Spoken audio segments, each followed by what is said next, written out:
রাতে বিজ্ঞপ্তি প্রকাশ এসএসসির শিক্ষক পদে ভ্যাকেন্সি ৩৮,৭২৬ জনের। এসএসসির শিক্ষক নিয়োগের পরীক্ষার নতুন বিজ্ঞপ্তি প্রকাশিত হলো।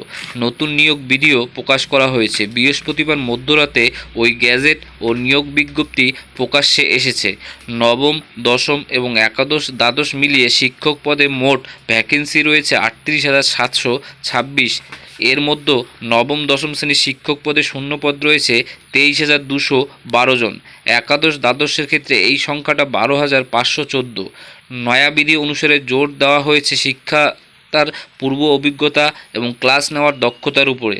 নবম এবং একাদশ দ্বাদশ শ্রেণীর শিক্ষক নিয়োগের ক্ষেত্রে সংশ্লিষ্ট বিষয়ের পরীক্ষা হবে ৬০ নম্বরের। এর আগে ৫৫ নম্বর ছিল। শিক্ষাগত যোগ্যতার উপরে থাকবে সর্বোচ্চ ১০ নম্বর। আগে এটি ছিল ৩৫ নম্বর। ইন্টারভিউয়ের ক্ষেত্রে সর্বোচ্চ নম্বর অপরিবর্তিতই থাকছে, এক্ষেত্রে ১০ই ছিল। নতুন নিয়োগ বিধিতেও তাই রাখা হয়েছে। শিক্ষাগতার অভিজ্ঞতার উপর দেওয়া হচ্ছে সর্বোচ্চ ১০ নম্বর। এছাড়া লেকচার, ডেমনস্ট্রেশন এর জন্য সর্বোচ্চ ১০ নম্বর রাখা হয়েছে। নতুন নিয়োগ বিধিতে ওএমআর শিট সংরক্ষণের উপর জোর দেওয়া হয়েছে। প্যানেলের মেয়াদ শেষ হওয়ার পর ২ বছর লিখিত পরীক্ষার ওএমআর শিট সংরক্ষণ করতে হবে।